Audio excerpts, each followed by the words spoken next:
ध्यान से देखो इस चार्ट को ज़रा। आप यहाँ देखोगे तो आपको क्या पता चलता है कि यूरोपियन यूनियन के टोटल जो रशियन गैस सप्लाईज थी उसका शेयर अगर आप देखोगे तो वो 40% से गिर के लगभग लगभग 9% पे आ गया था जब यूक्रेन पे हमला हुआ रशिया की तरफ से। पर वो 9% से गिर के वो लगातार धीरे धीरे धीरे धीरे बढ़ाते जा रहे हैं रशियन इंपोर्ट्स को, और वो 15% पे ऑलरेडी आ चुका है। एंड ये नंबर है मई का। अगर आप अगस्त का नंबर देखेंगे दोस्तों तो आपको क्या पता चलता है कि बेसिकली यही नंबर बढ़ करके आपका 18% पे ऑलरेडी आ चुका था। एंड सितंबर में ये नंबर 21% तक चला गया। तो दोस्तों एक सिंपल सा सवाल उठता है कि जब बार बार ये बोला जाता है कि इंडिया रशियन ऑयल क्यों खरीद रहा है एंड वो यूक्रेन के वॉर को क्यों फंड कर रहा है, क्या यूरोपियन यूनियन के हाथ धुले हुए हैं? इन डेटा को देख के साफ साफ पता चलता है कि यूरोपियन यूनियन अपनी रशियन गैस की तड़प को नहीं छोड़ पा रहा है। इनफैक्ट जो उन्होंने एकदम रिएक्शन पे आकर के उसको कम भी कर दिया था वो लगातार बढ़ते जा रहा है वापस। इनफैक्ट अब तो डबल से भी ज़्यादा हो गया है जो बॉटम पे था उससे, राइट। आइए ज़रा समझते हैं कि रशिया के टोटल जो आपका एलएनजी एंड पाइपलाइन गैस के एक्सपोर्ट्स हैं वो एग्जैक्टली जा कहाँ रहे हैं।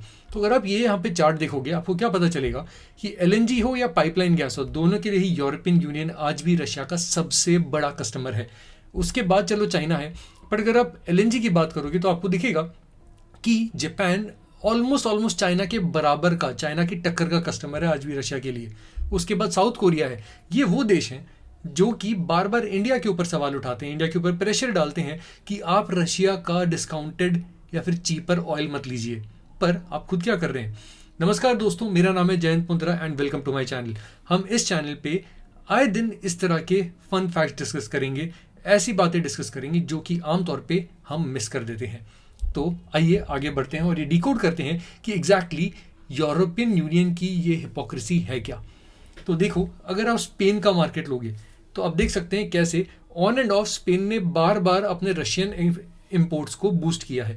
आप देख सकते हो बार बार ये नंबर आपका बढ़ के 40% तक चला जाता है। ठीक है, ये इधर भी हुआ था, इधर भी हुआ, एंड अब तो लगातार कंसिस्टेंटली ये बढ़ के अच्छे खासे लेवल पे होल्ड कर रहा है 30 से 40% के बीच में। अगस्त का ये जो नंबर आपको दिख रहा है जो हल्का कम है वो भी मिड अगस्त का है, तो मोस्ट लाइकली अगस्त का नंबर इसके बराबर या इससे ऊपर गया होगा। सितंबर का डेटा अभी तक अवेलेबल नहीं है। तो एक चीज़ क्लियर है, अगर हम स्पेन के मार्केट की बात करते हैं दोस्तों तो अच्छा खासा proportion, in fact almost 40 to 42% of the market is supplied by Russian gas alone. पर ये तो सिर्फ स्पेन है। अगर आप देखोगे तो स्पेन तो असली मार्केट है ही नहीं रशियन गैस के लिए। आप ये चार्ट देखो, आपको यहाँ पता चलता है इस चार्ट के द्वारा कि रशिया का फॉसिल फ्यूल्स खरीदने के लिए यूरोपियन यूनियन में सबसे बड़े 5 बायर्स कौन है। तो नंबर 1 पे हंगरी है, नंबर 2 पे फ्रांस है, then come Slovakia, Austria, Italy.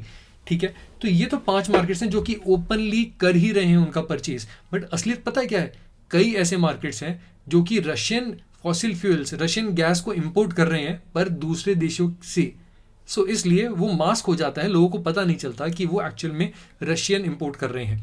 तो अगर आप यहाँ पे देखेंगे आपको क्या पता चलता है दोस्तों कि बेसिकली अच्छा खासा पाइपलाइन गैस है जो कि ऑस्ट्रिया के थ्रू आ रहा है। अब ऑस्ट्रिया में अगर आप देखोगे तो टोटल जो गैस के इंपोर्ट्स हैं वो 80% के आसपास रशियन आता था, आज की वो 98% के आसपास हो चुका है। इनफैक्ट अगर आप ऑस्ट्रिया का केस देखोगे तो वो सारा का सारा आपका यहीं से आ रहा है practically.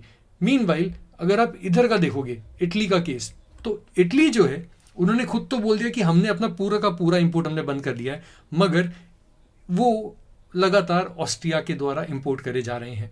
Same goes with countries like Romania and Hungary, जो कि बेसिकली उन्होंने कहा कि हमने रशियन गैस को तो देखो कम करना शुरू कर दिया है एंड हम टर्की के थ्रू हम इंपोर्ट कर रहे हैं।